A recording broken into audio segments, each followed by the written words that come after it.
Empecé jugando en un club de barrio por parte de mi hermano y a toda mi familia y a todos los que me conocen.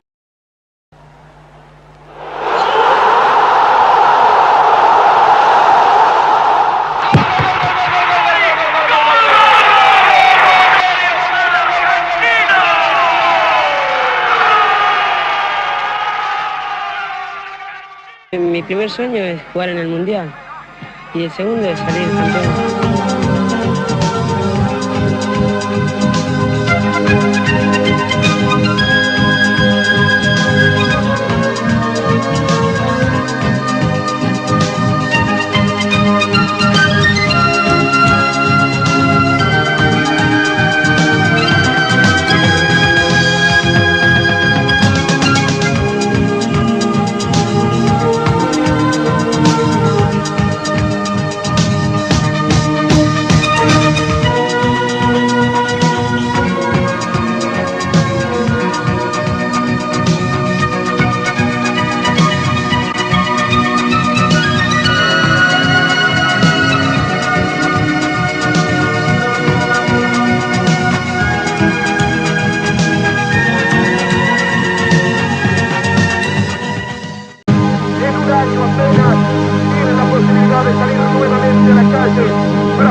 Una espectacular victoria que tiene tanto mérito o más en su nivel que la lograda en 1978 como campeón mundial de mayores.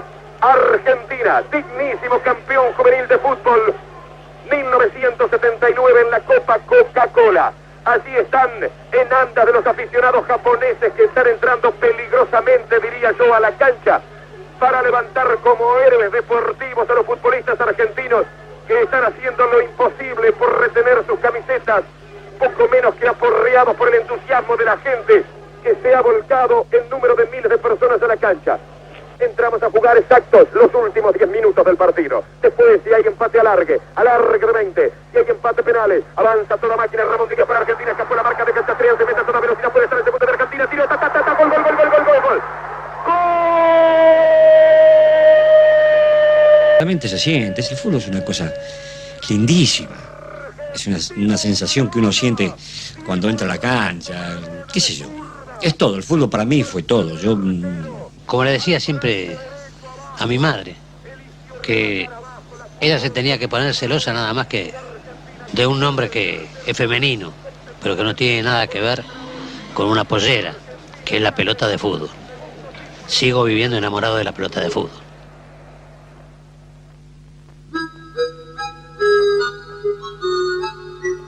El fútbol nos vino de los ingleses. Llegó con los ferrocarriles y los tranvías, con las empresas navieras y de importación. La República Liberal Argentina se vestía según el corte inglés, creía en la libertad de comercio y marchaba al ritmo de Londres.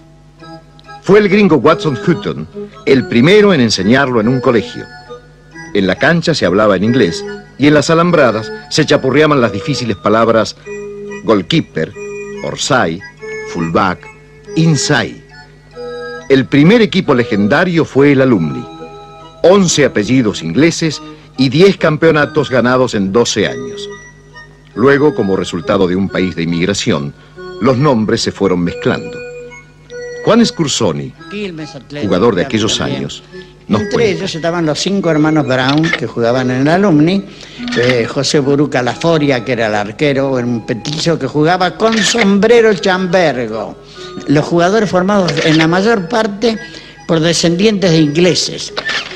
Y muchos de ellos eran incluso marineros de barcos ingleses, formaban parte de la tripulación, que venían al puerto de Buenos Aires a cargar las carnes de los frigoríficos y recién los domingos venían a la canchita de fútbol a aquellos titulados ingleses locos, porque además usaban pantalón corto. Y entonces era una vergüenza que el hombre grande mostrara las piernas. Alumni fue una potencia extraordinaria, porque no solamente generó los jugadores de los hermanos Brown, sino que muchísimos otros que también hicieron del fútbol un culto, pero a la inglesa, ¿no?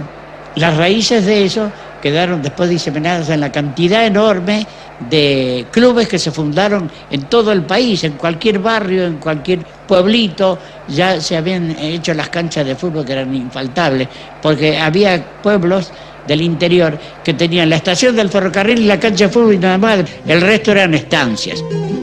El macho Andreossi, del Quilmes de los locos años 20, nos habla de su época.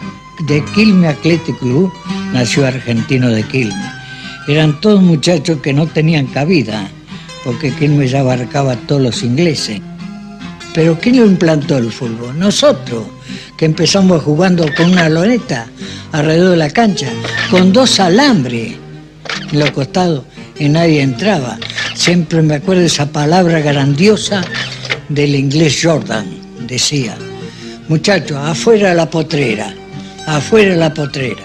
Entonces, porque íbamos a entrar nosotros a jugar.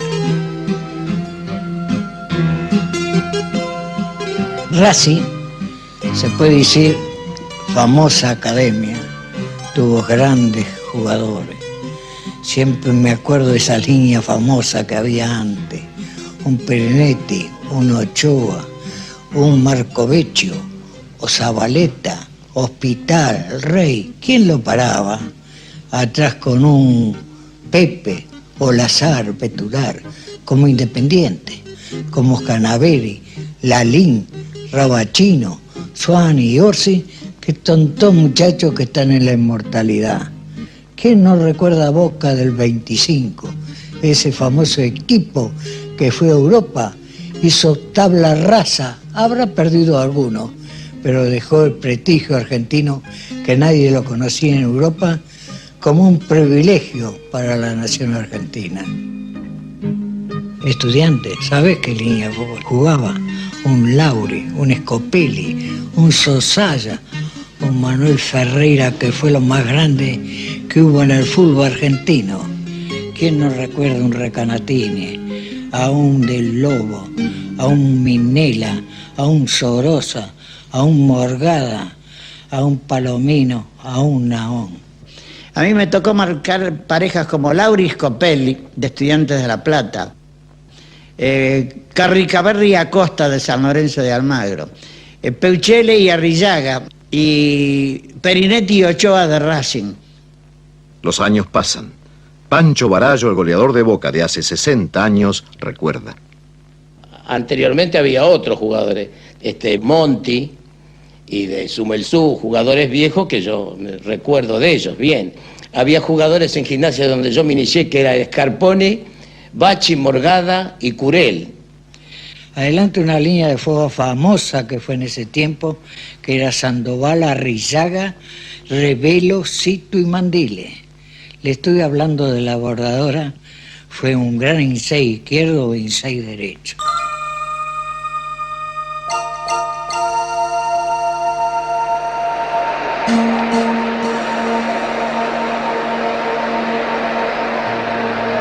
Y vendrán los partidos con los uruguayos.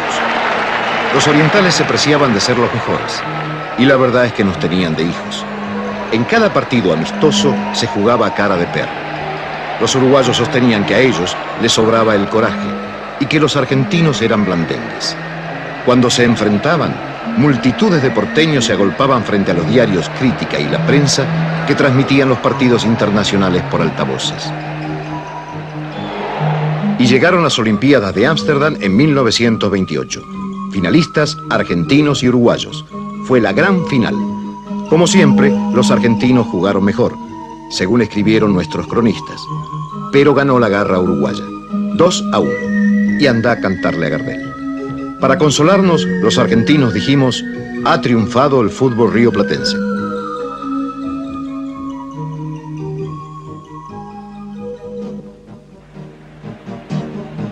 Dos años después, el primer campeonato mundial.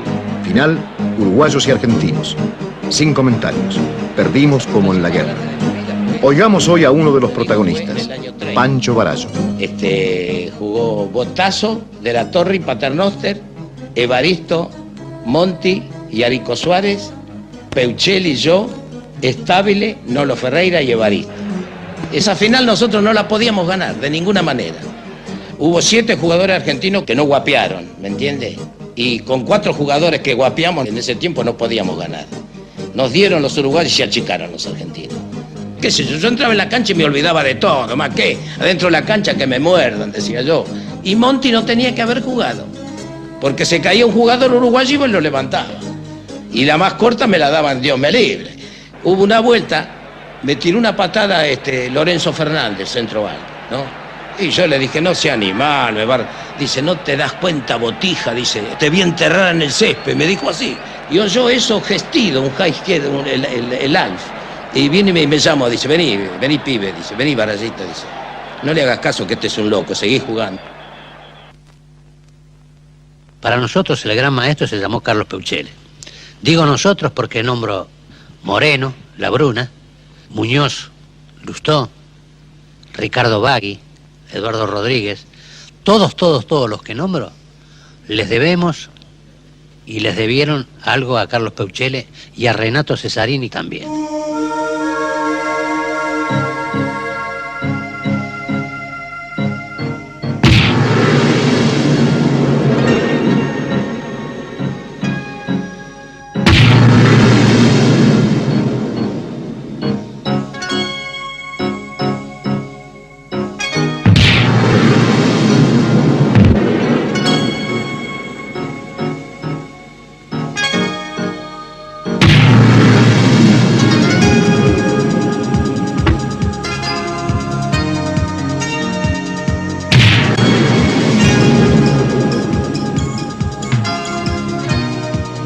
Claro, antes le puedo decir que con toda esa gente, con Sastre, con Seoane, Cherro, Carlito Peucheli, estaba Bernabé Ferreira. Me acuerdo que Bernabé Ferreira hizo 40 goles y yo hice 25. Por eso le digo que a mí me gustaba siempre patear. Yo me daba vuelta a ver si tiraba. Y a veces iba a la banderita y sentía que me gritaban, burro, animal, andate, perro. Y yo entre mí digo, a la vuelta te emboco uno y vas a ver cómo me vas a aplaudir. Y yo, era eso, yo jugaba con esa ansia, con ese corazón así. Bernabé Ferreira fue velocidad, fue empuje, posiblemente uno de los hombres de piques cortos más mortíferos como jugador de fútbol que yo he conocido.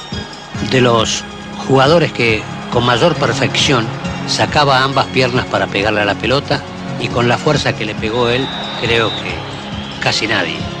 Y eso que Bernabé fue lo más grande que hubo acá. Al arquero que le atajaba algún penal y le daban una medalla de oro grande así. Y después, así como Bernabé, venían jugadores también de alta categoría. Pero como había tantos jugadores buenos. Un Chueco Míguez, que siempre que le pasaba algo, se sentaba y se acomodaba la rodilla. Se le salía la rodilla y esa mismo se la colocaba. No precisaba masajista, ni aguatero, ni nada. Yo lo conocí al Chueco García ya en el año 34, cuando tenía esa famosa línea de forward que formaba ya en Rosario Central, con Cañotti, Gómez, Guzmán, Potro y el Chueco García. Era maravilloso. Antes había un Labruna, un Negre, un Pontoni, un Martino, un Méndez, un Sime. Había jugadores de la Mata, jugadores que te jugaban en cualquier puesto y lo hacían muy bien.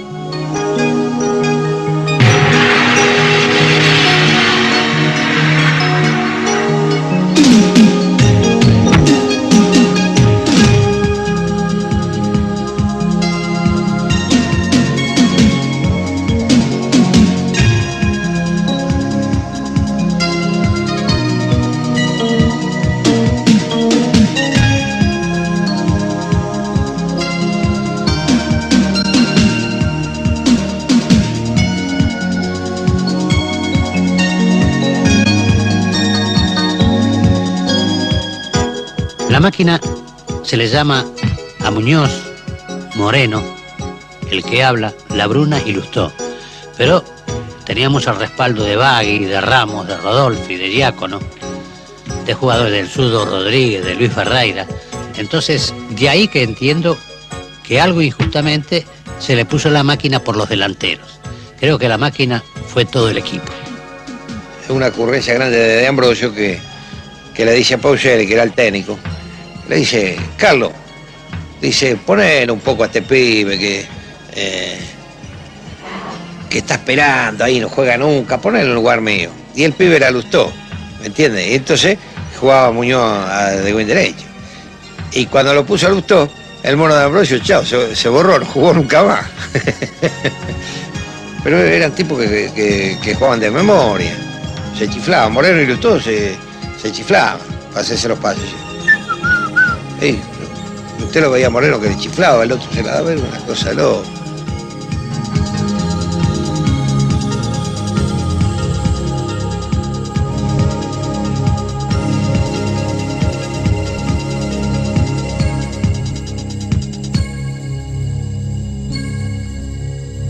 ¿Qué taller ni qué trabajo? ¿Y los colores? ¿Y el club?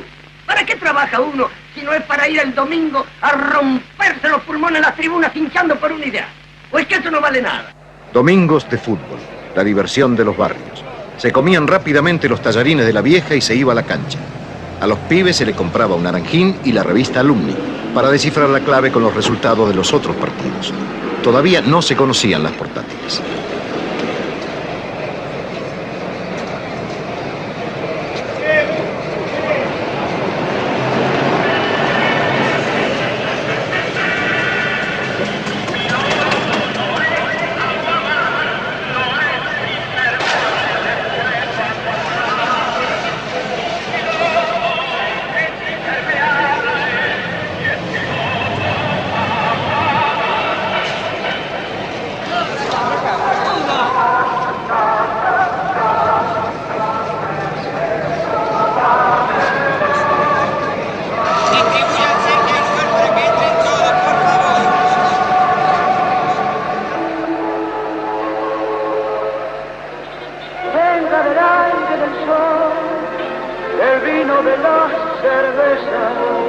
Cualquier dolor de cabeza se quita con un gemido.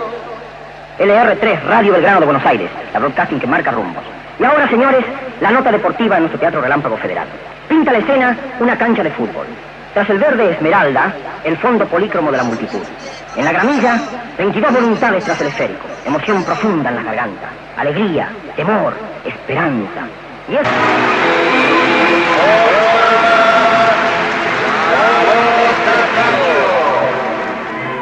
Aquí los vemos. Son los héroes de aquellos tiempos. ¿Para qué nombrarlos? Vayamos descubriéndolos con los ojos de pibes de aquel entonces. Figuras que unían en las tribunas a payucas y porteños, a tanos y gallegos, a judíos y turcos, a polacos y alemanes, a anarquistas y socialistas, a radicales y conservadores, a rebeldes y sometidos. Los gritos de gol en la tarde del domingo por las calles del barrio pertenecen a los ecos del recuerdo y la nostalgia, como la barra de la esquina, la noviecita, la madre que espera, las glicinas de los patios y la madreselva de las tapias.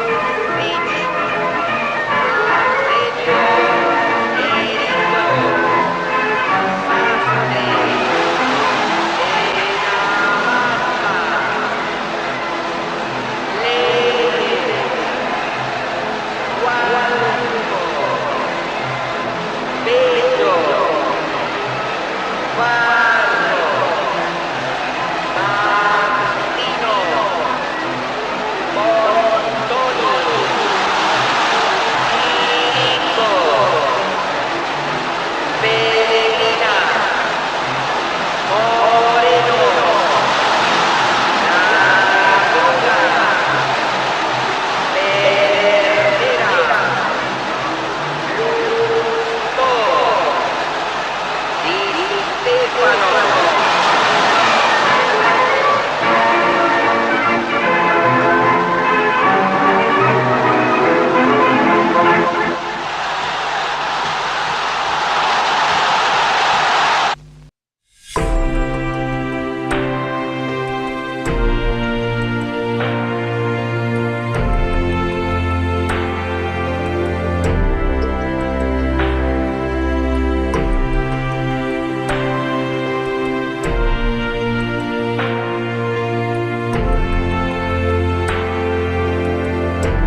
los años 30 y 40 se cimentó para siempre el estilo de juego argentino.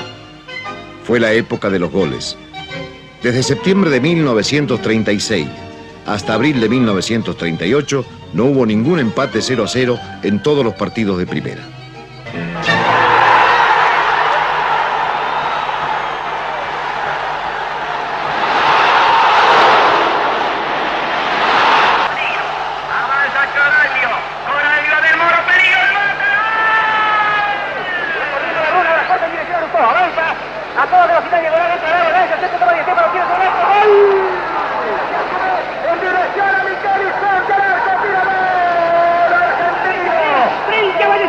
El disparo sale hacia el ángulo derecho y ¡gol!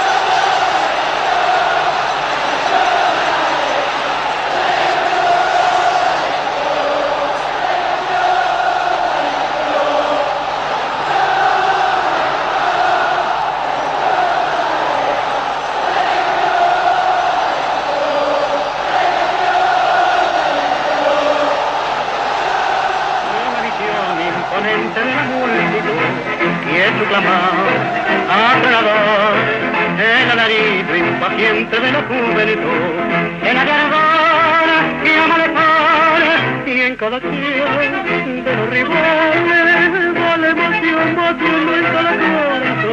Son 22, ansias iguales, son 22, valientes que hacen de la fuerza unión, juego varón, pechos leales, sol y pasión, merece el fútbol su canción. Y no quiere ser el dragón, quiere tener nuestro campeón.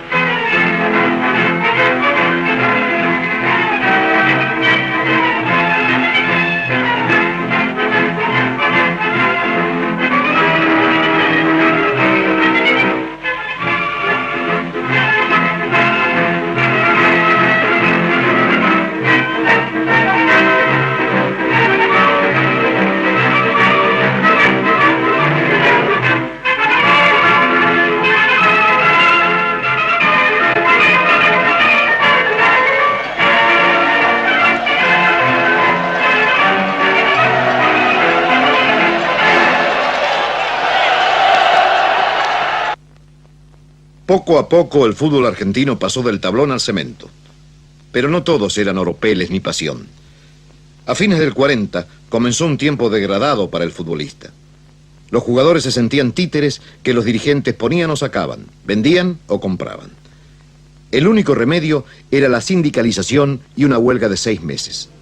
Oigamos a Adolfo Pedernera, líder del movimiento, y a Mario Boyé. Lo más sintético posible que puedo decir de la huelga del 48 fue que vivimos la angustia de la falta de remuneración acorde con el momento que se vivía y el trato que se nos dispensaba, que nos marginaban de una manera como si fuéramos objetos.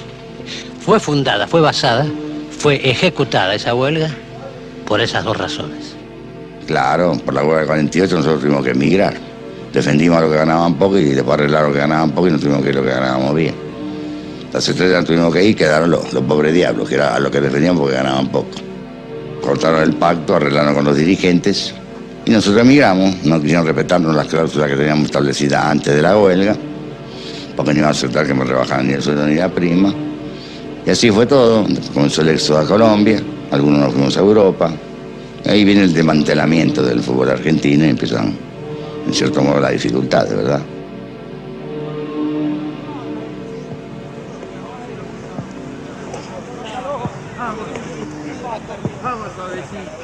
La verdad que el general Perón, que en ese momento gobernaba en el gobierno, se enteró de que los ingleses tenían el estadio de Wembley invicto. Entonces lo llama a Cereijo y le dice: organizó un equipo y vamos inmediatamente a jugar a Londres, vamos a sacar el invicto a esos carnes de gallina. Se armó un equipo más o menos bueno, fueron muchos petizos, lo único de malo. Los ingleses eran todos grandotes.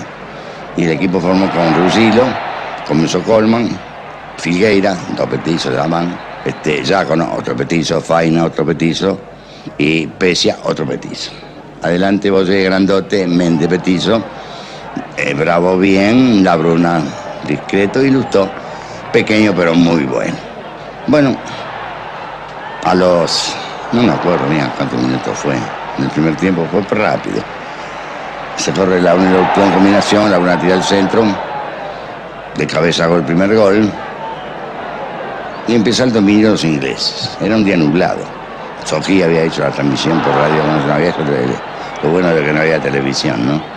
Transmitía el partido y decía, hoy es un día peronista. Por el día peronista se supone que son los días de sol, ¿no? Y de Carboabo, llovía, este decía, si es un día peronista, estamos dominando netamente, ya tenían siempre los ingleses. Porque la verdad que empezó el dominio intensamente, nos fuimos defendiendo. Bueno, teníamos que meter 1-0, faltaban 7 minutos, seguíamos ganando 1-0, nos empatan. Después de córner, Lucilo hace una atacada espectacular para hacer tiempo, la tira afuera. De ese córner se produce un gol, cabecea un centro delantero y hay un inside parado al lado del poste, era Orsay. El que la mete, el referee da el gol. Lo corrimos al inglés, no hubo caso. Bueno, ahí perdimos 2-1. Acá se festejó mucho porque se consideraba que era una hazaña haber perdido de esa manera contra los ingleses y estando en tierra extraña y por primera vez enfrentando a ellos, ¿verdad? Y llegó el gran día. Argentina contra Inglaterra, 1953. Baraca nos cuenta. Fue un partido amistoso que se hizo acá, en la cancha de River. Claro, Micheli, Seconato, Lacasia, Grillo y Cruz. Esa fue la delantera que jugó contra los ingleses acá en la cancha de River. Cuando ese famoso gol de Grillo. Cabecea Mourinho, va al pase a la cancha, cabecea sobre la marca en dirección de Seconato, que entrega inmediatamente a Grillo, da una media vuelta, lo salva un hombre, lo elimina Grillo, está dentro del área, el ángulo es muy difícil, lo elimina de nuevo Grillo, se acerca, hacia tira, ¡gol!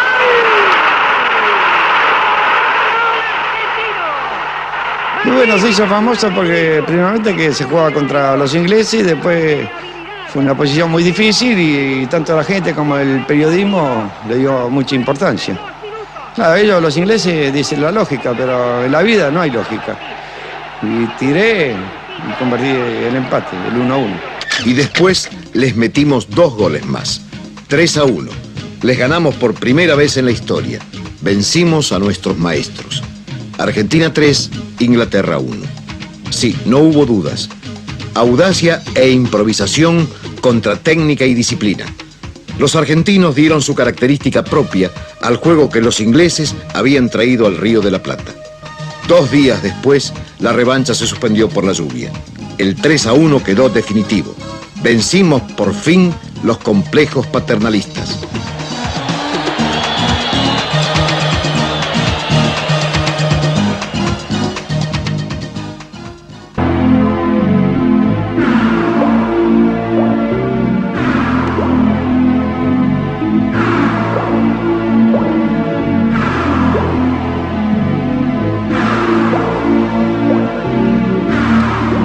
Ahora a tomar aire, porque vienen 2 hechos claves.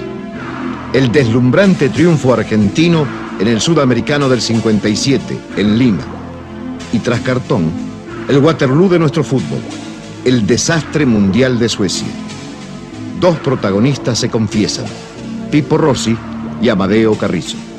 Y bueno, en el 57 te puedo decir de que tuvimos la fortuna de llevar un buen equipo y de que las cosas salieron bien de entrada. O sea que teníamos esos chicos nuevos que eran Sibori, Corbata, Maschio, Angelillo y Cruz, con una delantera que no había necesidad de decirle nada porque los tipos pusieron dentro del campo todo, en el sentido afirmativo de una producción para el equipo, ¿no? O sea que eran goleadores natos, te hacían goles inverosímiles, que vos decías que no puede ser. Sí, por ejemplo, Maggio, Angelillo eran 2 muchachos simples en el sentido de definición. Sibori ya diferente en el sentido que Sibori mucho más habilidad con la pelota a los pies y todas esas cosas. Y después respaldado con una defensa grande, buena, y sobre todo con madurez, ¿no? Te hablo de Del Hacha, te hablo de Bairo, de Cacho Jiménez, de Changle. Y bueno, y después mi figura, ¿no? Ahí ocupando el medio de la campo. Y tal fue así que con los brasileros le ganamos 3-0, a los uruguayos 4-0, que era una cosa que parecía fácil, ¿no? Parecía fácil, pero que no era así, porque los brasileros en esa época tuvieron, puedo decir que mejor equipo que cuando fueron y ganaron el Mundial del 58, ¿me entendés? Y tal era así de que nosotros cuando fuimos a jugar también el Mundial del 58, veíamos que no podíamos hacer nada porque ya lo habían vendido a Seibor, lo habían vendido a Angelillo, a Maschio y alguno más, ¿no? Así que igual no pasó absolutamente nada. Lo de Suecia fue algo muy triste para mi vida deportiva y para los de todos mis compañeros, porque fue el desastre, verdaderamente, el desastre de Suecia. Allá vimos la pura realidad de que nosotros estábamos ajenos, lejos de lo que estaba aconteciendo futbolísticamente en el mundo. Pero nosotros íbamos con vendas en los ojos, en el sentido de eso, porque no sabíamos lo que era el Mundial, porque el Mundial último que había jugado Argentina fue en el año 30. Después hasta el 58 no hubo nada, no intervino nada Argentina, o sea, en eso. Bueno, y así fue, goleado por Checoslovaquia, ganamos a Irlanda, perdimos con Alemania también. Y la recesión fue malísima. La recesión, ¿sabe lo que fue acá? Acá en Ezeiza el avión lo tuvieron que guardar en un hangar, con nosotros adentro y todo, por la forma que nos esperaba la gente. Habían salido las monedas esas nuevas, grandotas así. Nos revoleaban eso que parecía, y nos decían cualquier cosa. Y por eso fue un fracaso el Mundial del 58, pero fue un fracaso total. Y yo creo que ahí marca el cambio importante en el fútbol argentino, donde ya se empieza a reconocer la importancia de la preparación atlética, donde se analiza al contrario y se lo respeta al contrario. Que ya llegó un momento que después se lo respetó demasiado, porque queríamos copiar a los europeos cuando quizás lo que teníamos que es acoplar lo de los europeos a la técnica argentina. Que en este momento se corre al fútbol y no se juega al fútbol, no se juega tanto porque obviamente para encontrar el buen espectáculo, digamos, es necesario encontrar un equipo con otros jugadores más exquisitos.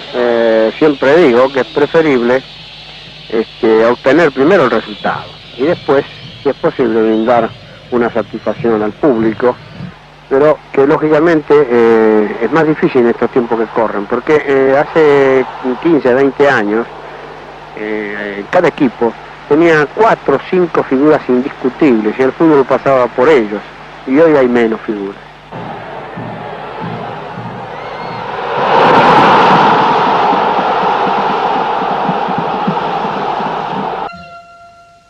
Y llegamos a Londres, al Mundial. Ya no hay complejos con los ingleses. Va un buen equipo. Roma, Marzolini, Perfumo, Alberto González, Albrecht, Ratín, Ferreira, Onega, Solari, Mas y Artime. El caudillo es, sin discusiones, Ratín, el popular Rata. 2-1 a los españoles, 2-0 a los suizos y 0-0 con los alemanes. Y después el gran desafío, Inglaterra. ¿Se acuerdan? El Mundial del 66, nosotros tenemos la desgracia de que por gol average nos toca enfrentar a Inglaterra.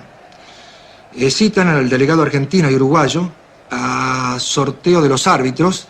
Ahí vemos que da la casualidad que le toca dirigir a un inglés a Uruguay y Alemania y toca dirigir a un alemán Inglaterra-Argentina.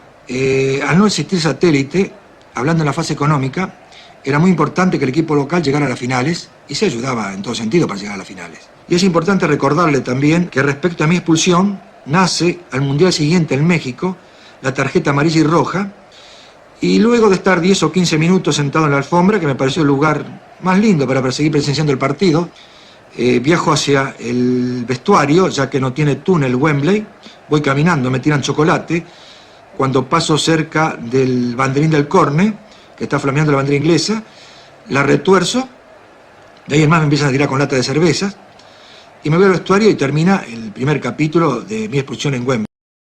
En 1967 empezarán los campeonatos metropolitano y nacional. Estudiantes de La Plata quiebra el maleficio. Un cuadro chico por primera vez después de 33 años sale campeón. Pero será el Racing Club, el equipo de José Pizzuti, quien lavará la afrenta de Wembley. El partido definitivo será en Montevideo, con el glorioso zapatazo de Cárdenas. El campeón de Argentina y campeón de América va a tirar el zurdo, tiró.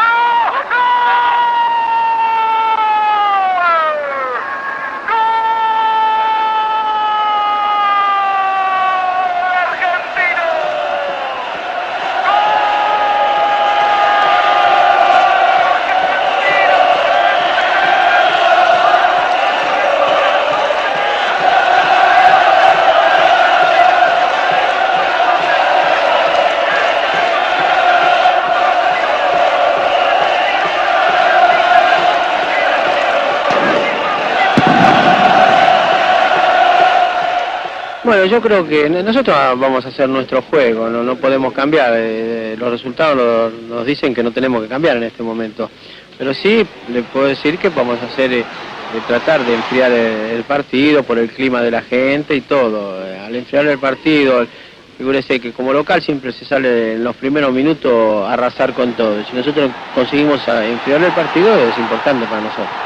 Bueno, lo importante del partido es que ojalá que a toda la gente que concurra acá vea un gran espectáculo, ya que Estudiantes y Racing son dos grandes equipos que si han llegado a semifinalistas ha sido por la enorme capacidad que tienen sus planteles profesionales. Creo que la gente que va a ir a la cancha a ver una batalla campal no lo va a ver, porque nosotros vamos a enfrentar a un equipo que sabe afrontar todas estas situaciones, y es un equipo que juega fuerte como juega Estudiantes, y es un equipo que no llora, que se la juega cuando se la tuvo que jugar, como se la jugó en Escocia, como se la jugó en el Estadio Centenario, como se la jugó en Perú y como se la jugó en Chile. Y esos son los equipos que le gusta a Estudiantes. Todo eso hace que uno quiera salir de ganador a cualquier precio. En el fútbol, que no es una isla, eso se da, y a un partido de fútbol le da una trascendencia que es como si realmente estuvieran jugando su honor o su parte económica, en fin. Primero que el jugador no quiere perder, porque hoy perder es como terminar la carrera deportiva, y el espectador tampoco, y quiere ganar a cualquier forma, ¿no? Yo no comparto jamás lo que fue el Estudiante de La Plata, que logró todos los títulos pero no podía jugar contra nadie, porque nadie lo quería, porque era un equipo de lucha, de morder, de no dejar jugar al rival, y era campeón de América, era campeón del mundo. Yo creo que sí, todos saben que Estudiantes nunca le gustó a nadie, pero con el correr de los años y hablando así con la gente, reconocen que era un equipo que tenía entereza y que trajo resultados, que al final es lo que cuenta. Yo creo que la gente es exitista y solamente vive de los triunfos. Son muy pocos aquellos hinchas a los cuales les gusta el fútbol lírico, y si ellos quizá lo digan, a mí me gusta ver un espectáculo de fútbol, cuando su equipo va ganando 1-0, ustedes ven que son los que piden más rápido la hora. Siempre voy a luchar para que mis equipos jueguen este fútbol, porque estoy terriblemente convencido que todos los equipos argentinos están capacitados para jugar un fútbol que dé espectáculo, un fútbol ofensivo, un fútbol limpio, un fútbol así, alegre como el que juega ahora acá.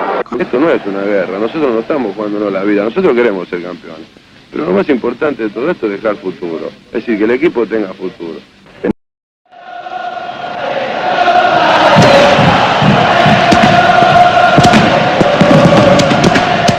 Y ahora desde la Popular, aprestémonos a la gran hazaña. Vamos a balconear a los mejores del mundo. En ellos vuelven a correr todos los que alegraron las tardes de los domingos cuando éramos pibes y cuando éramos grandes.